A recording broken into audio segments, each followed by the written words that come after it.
I've sent over 2,000 emails that have generated over $5 million in trackable revenue in the past couple of years. And this video is going to be the most valuable email marketing training you've ever seen. Now, to be clear, when I say email marketing, I am not talking about cold emailing. So I'm not talking about sending an email to somebody who's never heard of you before. I have plenty of videos on my YouTube channel that cover that. This is more specifically people that are already warm, meaning that they already know who you are and they've given you voluntarily their email for a lead magnet, to join your newsletter because they booked a sales call, one of a million different reasons. How do you email market to those people to have more of them go from being leads to being clients for your business? So I'm going to first start with where should you be using email in your current marketing campaigns, and then I'm actually going to show you the exact email campaigns and automations I would set up, all the way starting from zero to generating hundreds of thousands of dollars a month potentially from these emails. So where do we use email marketing? Well, let's first start with the actual funnel that most people have. So usually there's some kind of opt-in page. This is where you're going to collect somebody's information, so name, email, phone number, whatever other info you want from them. And then typically you're making an ask on like a video sales letter page. So after they opt in, you're sending them maybe that lead magnet, or you're sending them to a case study or training, and you're essentially saying, hey, here's this thing that you asked for, and by the way, I can help you in some way or the other lose weight, grow your business, find a relationship, etc., and you should book a call to speak with us, right? So then you have a schedule page, or we'll put a calendar right here where you're pushing them to the calendar. And finally, you have a thank you page, okay? And I have a bunch of videos on my YouTube where I talk about actually why I think that thank you page is probably one of the most important pages in a funnel that gets overlooked. But this is your very simple marketing funnel that you'll see. And I know if you are pretty advanced in marketing, like I know a lot of you guys are, just stick with me all the way until the end. I promise you'll learn something from this video. So this is what it typically looks like in a funnel. So where do you collect emails from? Most notably, you're going to collect emails from this opt-in page right here. So this is going to be where you're saying, hey, if you want access to this thing, you're going to give me your email address, okay? And this is really important, and a lot of people overlook this because they just want to send people straight to this video sales letter page here where they can get them to book a call. But the problem is even some of the best video sales letters that I've seen convert at 30%, and that's a really good video sales letter for a qualified booked call. But the problem is that 70% of people that you might be paying to send to that page, you're really not capturing any information from them. And sure, you could keep on running ads to them, or keep on showing your face on social media. But the problem is that takes time and energy and money, where email, once you collect their email, it's very simple to set up automated emails or once a week emails that, like I said earlier, could literally generate you hundreds of thousands of dollars in revenue, either a month or a year, depending on the size of your business. So it's really, really important to be generating an email list over the years. I've been fortunate enough over the past couple of years to build an email list in the hundreds of thousands. And so because I have that large of an email list, I'll essentially never go hungry again in my life, because I can always, whether it's a new business, a new product, a new offer, or the same thing we've been selling, I can always send an email out there and plan to generate a couple of clients from that email. So we're generating the emails from the opt-in. Now, once you get the emails, just at a 30,000 foot level, there's going to be multiple different campaigns that you can run from them. But where you're going to be sending them most of the time is either going to be to that video sales letter page that you were doing before, or it's going to be to the booking page where they can book a call to speak with you. Now, a lot of people ask me, Ravi, should I send emails to the video sales letter page? Should I send it to the booking page? And in all honesty, it just depends on what your sales calendar is looking like, right? So if you have a super packed sales calendar, you're already booked out a couple of days in the future, then you probably don't want to send it to the video sales. You probably don't want to send it straight to the calendar page, because you don't have a lot of friction, meaning that anybody can just go there and maybe they joined your email list 6 months ago, a year ago, and they don't really remember what you do, but they do remember you a little bit. They book a call, they hop on the call, and there's no pain, right? Our sales team calls it curious more than serious. There's, oh yeah, let me book a call to speak with this person. But if you already are booked out and you already have a good marketing system, then there's an opportunity cost for taking a call for somebody that doesn't really have a pain versus somebody that actually does have a pain and is ready to move forward. So a lot of the times, if you're already booked out, you don't want to send them to the calendar. You're actually going to send them to the video sales letter page so they can get reintroduced to who you are, what you do, how you serve people, at which point they'll then choose to go to the calendar page here. Now, if you are like a lot of people and you don't have any bookings on your calendar, then I do actually recommend sending it straight to the calendar page. It's lower friction, you'll get more bookings, and yes, they may be curious rather than serious, but it's definitely better to have more calls in the calendar if you don't have any than it is to have less, right? So that's the basic version of things.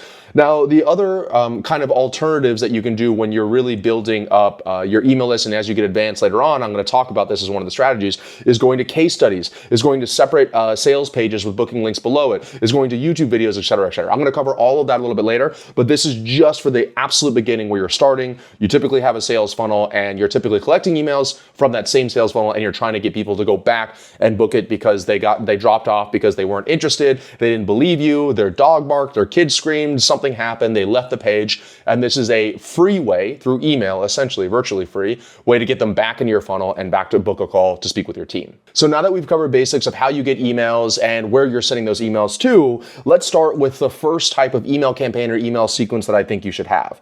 And right before I dive into that, I said two words I just want to cover really quickly. One is campaign and one is sequence, okay? These are two very different use cases when you are creating emails for your company.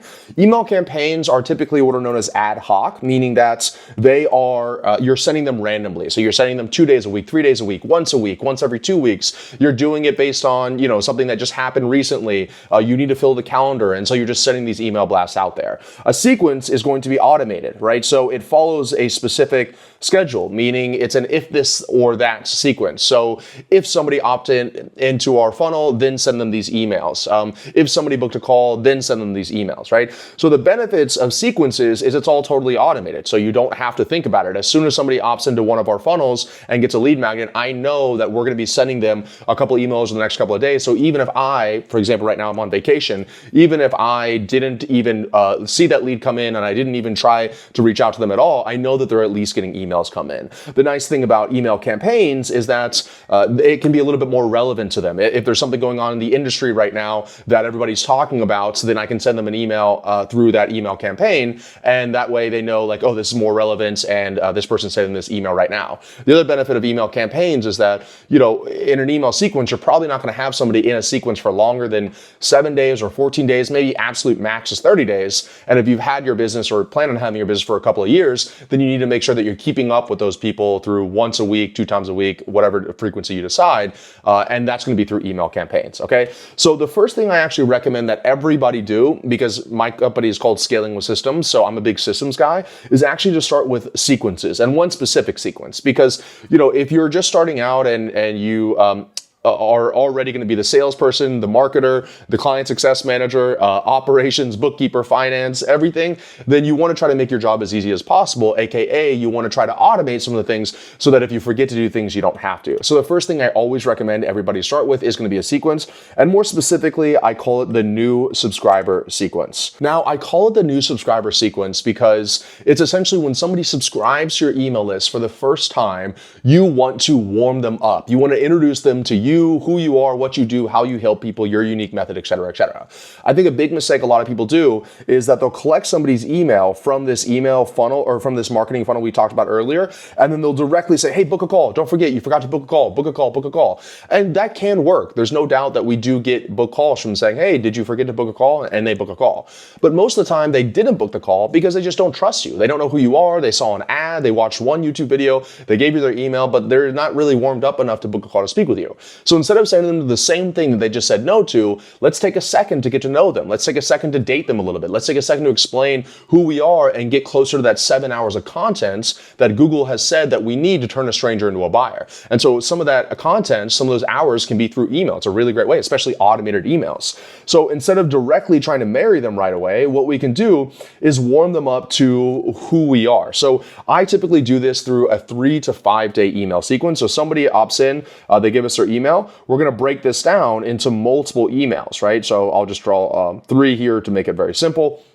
And we're going to start the first one with like an introduction, right? So, hey, welcome. My name is Ravi Abuvala. I'm the founder of Scaling with Systems. If you're on this email list, it's probably because you want to scale your coaching consultant agency or online service-based business. I might brag about us a little bit. Hey, we've generated over $25 million the past couple of years. We've worked with literally thousands of businesses. So that way they're like, oh, well, maybe I actually will learn something from this person. And then I might even explain to them what they can expect from us. So, hey, over the next couple of days or over the next couple of months, you're going to get multiple emails and you'll see multiple pieces of content on all things scaling. And I might even reference previous emails that I've sent or even previous YouTube videos that I've done. So for example, how we doubled our show up rate with this one email, how we book 5 to 10 sales calls a day using a self-sustaining funnel, how I generated over $1 million last year with one low ticket product at 90% profit margins. And these are all linking to other assets that I own. We're getting a little advanced here, but I know a lot of you guys are advanced. That way they get that 7 hours of content. So they could get that one email, ended up watching 2, 3, 4 videos of mine. And then the nice thing about YouTube is YouTube actually pixels them. So after they're watching one video, they'll be shown another video, another video, another video. So just by having this one first email there, somebody could end up consuming 2, 3, 4, 5 hours of content. I see it happen all the time because I had this email sequence in place, right? So that's the introduction email, and that's the one that's first. The second email that I like to do, so the first one, I'm not really making any hard calls to action. I'm not like book a call, book a call. I'm just trying to introduce myself and what makes us different, et cetera, et cetera. The second email that I'm going to do is probably going to be a little bit harder of a call to action, and I might even start adding in some case studies here. So more specifically, I might add in one specific case study, and I might say something like, hey, so yesterday I emailed you, introduced a little bit about us and our methodology, et cetera, et cetera. Today I want to talk about one of our most recent clients, Bob. And Bob came to us, and he was at $20,000 a month for a year. He came to us, and now he's at $200,000 a month. Here's some of the things that we did with Bob, and I'm doing it in almost like a teaching way. So I'm showing them a little bit about what we did for Bob, showing them our expertise. They're learning something at the same time. At the very end, I might be like, hey, if you're interested in working with us, you can go down below and book a call to speak with us, right? And so that's the case study email, which could be number 2. And then the third email that you have here could be anything, honestly. It could be a content value-driven email. It could be a case study email. It could be even a direct call to action here. And a lot of times what I'm trying to do with my new subscriber sequence is I'm literally trying to follow the same framework as a VSL. So I'm pretty much trying to do exactly what they came in and they opted in for in this funnel right here that I talked about earlier, except for I'm doing it in written version over email. So the typical video sales letter, you're starting with pain, and you're starting with a desire, and you're introducing yourself and who you are, and then you introduce a couple of mechanisms about what makes you different, you add social proof inside of that, and then you make a call to action. So I'm almost extrapolating out what your video sales letter, what I said in my video sales letter, and I'm putting it in this email sequence. And that's a quick, extra bonus tip I have for you right now. If you're watching this video, you already have a video sales letter and the video sales letter is converting. What you should do is take that video sales letter transcript, which you can easily get from Wistia or Vimeo or wherever else you have it hosted, YouTube. You can put it inside of ChatGPT or Claude. You can say, I want you to write me a 3 to 5 day email sequence from somebody who opted into this video sales letter but didn't book a call to speak with me. And so now it has the context of what your pain points are, desires, et cetera, and then it's going to feed it through into this email sequence. So somebody can go through the same things that are getting you book calls from the VSL, but now you're going to start getting book calls from the email. So, what a lot of people don't really realize is they think like, oh, email has this specific strategy and video sales have this specific strategy and YouTube videos have this specific strategy. When ultimately, I'm a really big first principles guy. Ultimately, they all follow the same marketing and sales psychology. It's just the medium, the way that you're delivering that marketing and sales psychology is going to be different. So it's going to be through video, it's going to be written, it's going to be, maybe voice on a sales call, et cetera, et cetera. They're all the same thing. And so it's really helpful. That's why I have a bunch of videos on writing a video sales letter. It's really helpful if you have a really solid foundational asset like a video sales letter that then you can use in order to write your emails. Full transparency, I use my video sales letter transcript to write my ads with AI, to write my email campaigns, to write a bunch of stuff because I know that ultimately that has worked for me in the past. And so I just want to extrapolate it out into whatever other medium that we're using. So rant over there, but I just wanted to let you know. So that's the first email sequence I always recommend everybody have. And the new subscriber sequence, it doesn't matter if the person's coming from a lead magnet, if they're coming from a YouTube video, if they booked a call to speak with you already to speak with your sales team. You essentially want every single person that ever touches your brand and becomes a lead, you want them to go through the same sequence. Because I can tell you after literally getting on thousands of sales calls, and my team as well, is that you want to have everybody coming in with at least somewhat similar level of awareness by the time they get on the sales call. If you have some sources where they're like a level 10 awareness and some traffic sources with a level 0 awareness, you're going to have huge fluctuations. You're going to have a lot of sales calls, but maybe not a lot of sales. And so what email can do, specifically this new subscriber sequence is it can bring everybody to a rough baseline of awareness. So instead of having, some people at 10, some people at 0, maybe everybody's going to be at a 4, but that's at least going to be doable to get them to a 10 through a sales call or a multiple sales call process. Okay, so let's say you have your new subscriber sequence set up. What should be the next email campaign that you're using in order to generate more sales from your leads? The next one is what we call a booked call sequence, okay?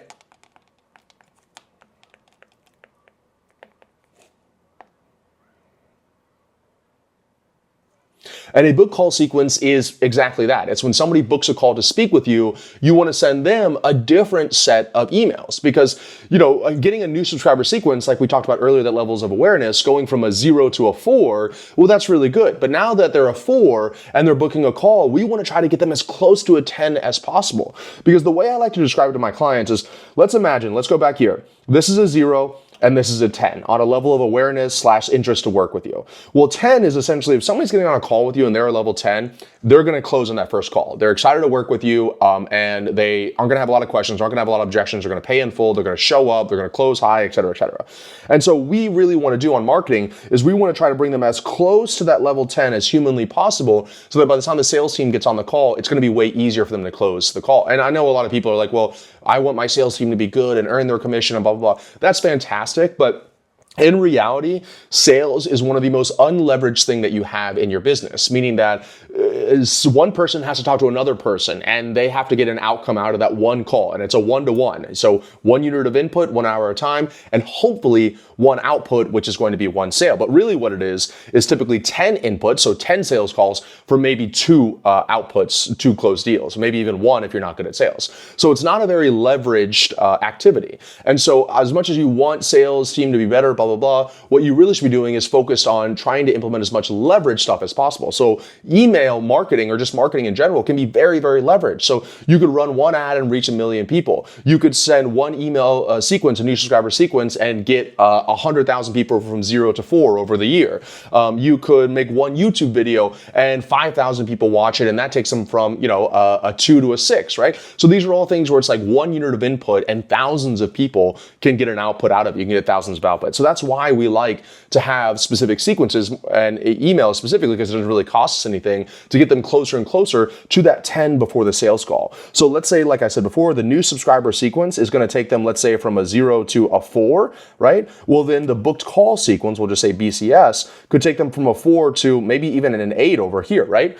And the booked call sequence is going to be different from the new subscriber sequence in a few ways. Most notably, because you know that this person is already a 4, they've already shown interest. Maybe they booked a call from your funnel, maybe they booked it from your calendar page, maybe your setter set them. You know that there's obviously a higher level of intent. A great example of the difference between a new subscriber sequence and the booked call sequence and why we have 2 different sequences is the new subscriber sequence is like maybe before you've even gone on the first date with somebody, right? And so you're messaging on Tinder or Hinge, or you're texting, a friend introduced you met this girl that at the pool or something like that, and you're probably not going to be like, yo, let's sleep together, or hey, let's have babies together, or let's get married right away. You're going to scare that person away if you're saying that right from the beginning. So instead, you're like joking around, you're keeping it light, you're also explaining to them, oh yeah, I like to work out, and I like to, go to the beach, and I like to hang out at the pool, and I work in marketing, and so you're just kind of keeping it real surface level, but you are starting to get to know the person a little bit better. That's a great example of the new subscriber sequence. The booked call sequence is you've gone on 1 date, you've gone on 2 dates, right?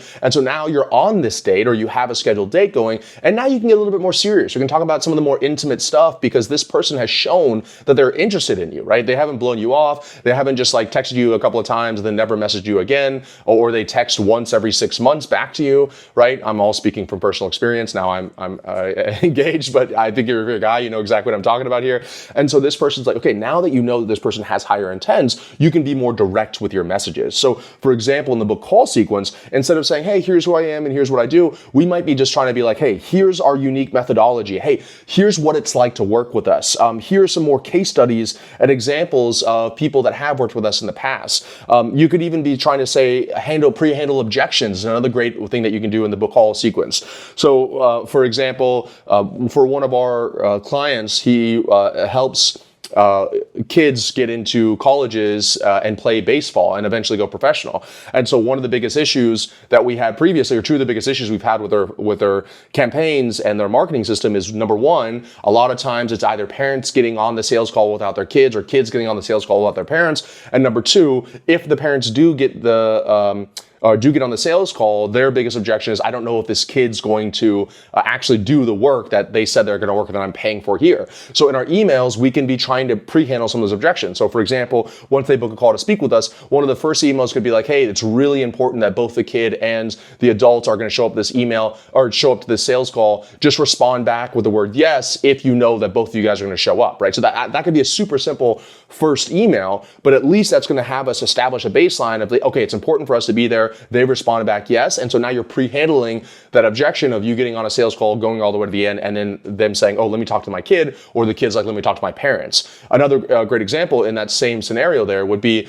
maybe we can send one or two emails beforehand about a parent saying, hey, or you could even, the subject line would be like, will my kid even do this? And then you could go through an example or a case study or just your own written word about how, hey, I know you're worried that your kids aren't going to do it, but here's an example of James, and he had a kid who was literally doing 50 things and barely even was paying attention on the sales call. And here's a testimonial from James saying this is the best thing he's ever done. And he was able to squeeze it in because of our specific methodology, blah, blah, blah, right? So now I'm really warming them up more for that sales call and pre-handling those objections, where if I did that in the new subscriber sequence, it might have felt like I was pushing too hard, right? I was asking, will you get married with me, when we just met a couple of moments ago. Okay, so at this point, if we pull back up our really simple funnel right here, we're doing two really important things. We're trying to get as many people as possible who gave us their email to book a call to speak with us through the new subscriber sequence, okay? So this is where we're letting them know a little bit more about us, what makes us different. We're keeping it light, but we know that we're giving everything that we can to try to get as many leads as possible to book a call to speak with us. And this is really powerful because, if you just take a full sales funnel and you have every single conversion point, the show up rate, the close rate, the booking rate, blah, blah, blah. If you can just get 5% more people that become leads to book a call, depending on the size of your business and a few of the other numbers, you could legitimately add hundreds of thousands, if not millions of dollars in profits to your business that you wouldn't have had otherwise, just by essentially extracting more out of the leads that you're already generating. So this is a really, really important element of your marketing funnel that I think a lot of people overlook, is that new subscriber sequence. And then the next sequence is the booked call sequence. And that's really going to get them from that thank you page onto that sales call, and obviously from that sales call to a sale at a higher rate. So a booked call sequence can get a higher show rate, a higher close rate, a higher cash per close, all of these things, because you're handling objections, you're warming them up, you're making sure that all the decision makers are on the call before they get on the call. So they both kind of play two separate but very important roles to getting more out of your marketing dollars or marketing efforts than you currently are. So let's transition now over to email campaigns. And this is the exact order I would take all this stuff in, meaning that I wouldn't start sending email campaigns from day one. I would set up the new subscriber sequence, set up the book call sequence, because now that you have both these things done, even if you never did an email campaign, because remember, email campaigns are ad hoc, meaning you have to do them manually. So even if you never did an email campaign ever, you would already be getting more out of leads than you were previously. And I'm a big systems guy. And so to me, it's like, this was our baseline before emails. This is our new baseline now that we have the email automations in place. And then if you want extra credit, if you want that gold star, we're about to kick it up one more notch and do the email campaigns. So what kind of email campaigns are there, and when should you send them? In my personal opinion, I think minimum, let me put email campaigns up top.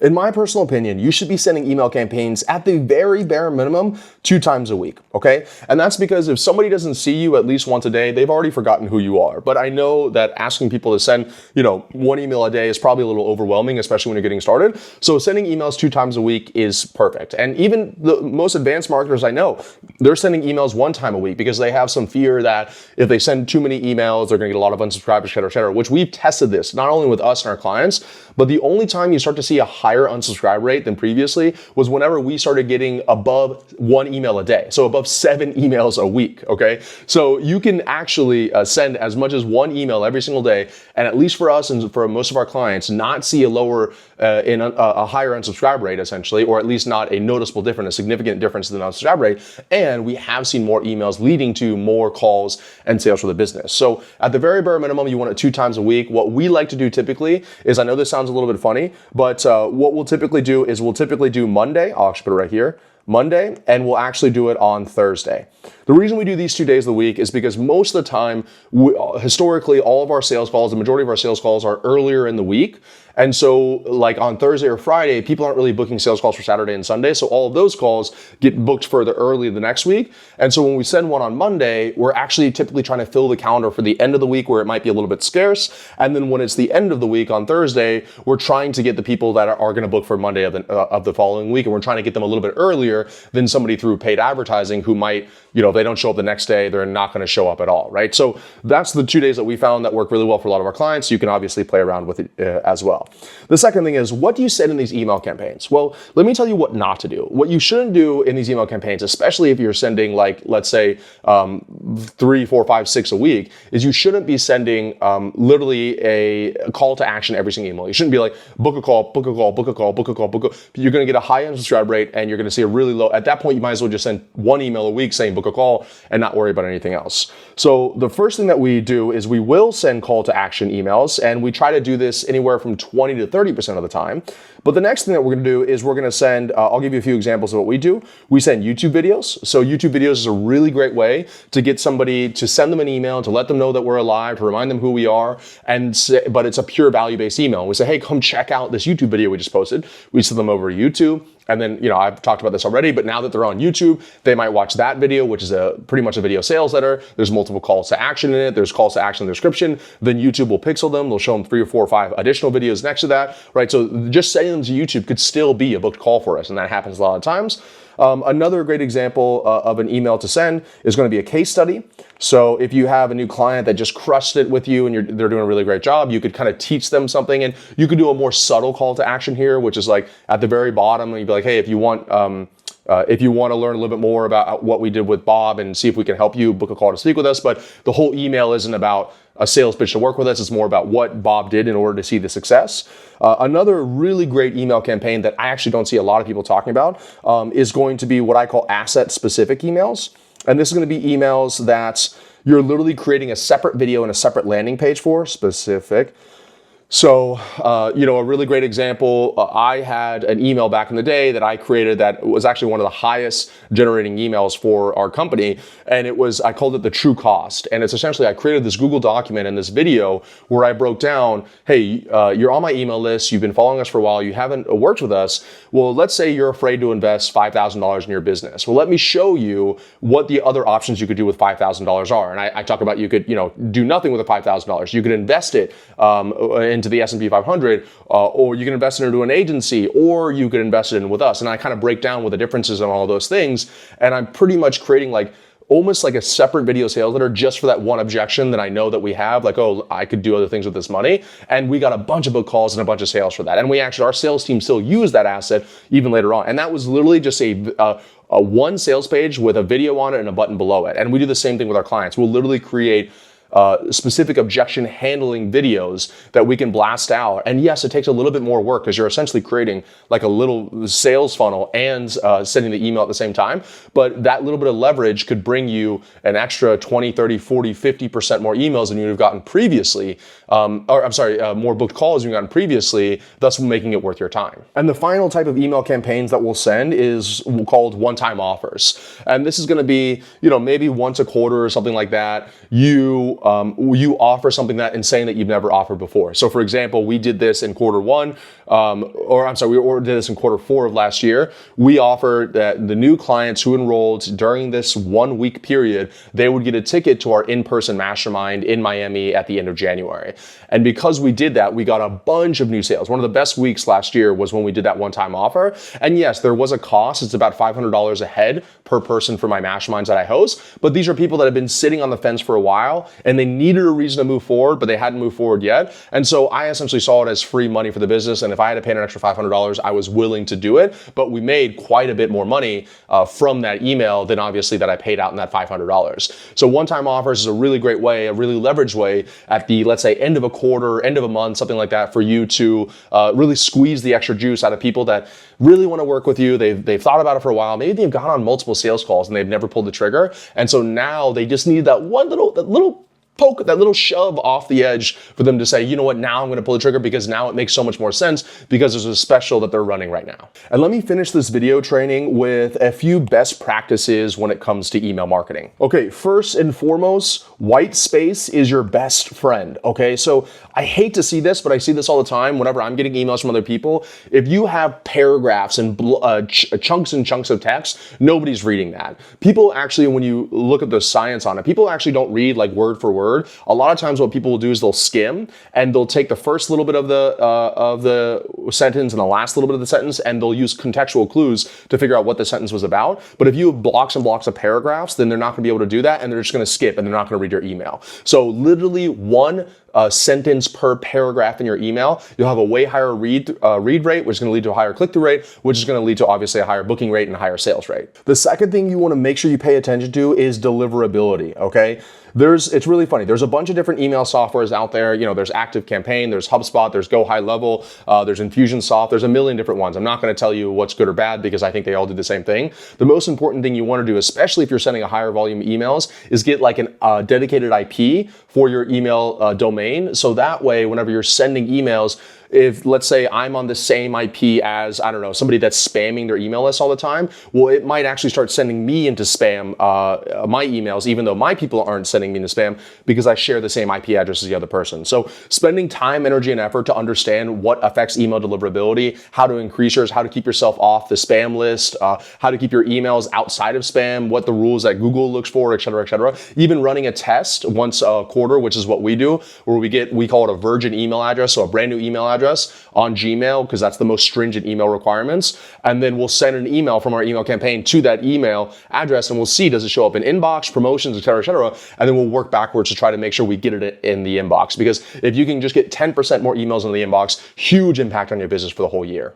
Number 3 is going to be feedback. So what I mean by feedback is that you should definitely be making sure that at least once a week, once a month, once a quarter, you're sitting down and you're identifying which one of these emails led to the most book calls. And it could be an email that you sent about to a case study or to one of those asset-specific emails, right? So you want to figure out which one of these emails led to the most book calls, and then you want to use that as a template for your future emails. And then if you want to get even more advanced, you might even be able to figure out a way to take that email that worked really well last month and got you a bunch of book calls and infuse it into, let's say, your new subscriber sequence, because you know it leads to booked calls the same way we use the video sales letter to help write the new subscriber sequence. If we know this email leads to booked calls, well, let's make sure every single new lead gets it within the first couple of days of them being a lead. That way we get more booked calls faster than we were previously. Unfortunately, guys, I'm on vacation and my camera literally has 1% of battery left, so I'm going to close this video out here. If you want my help scaling your business, you can go down below and book a call to speak with me or one of my team members. We can kind of break down your business and the metrics in more detail, tell you how we would scale it if we were in your shoes, and then you can decide if you want to work with us or not. If you like this video, make sure you like it, comment down below, and give me your thoughts, and I'll see you guys in the next one.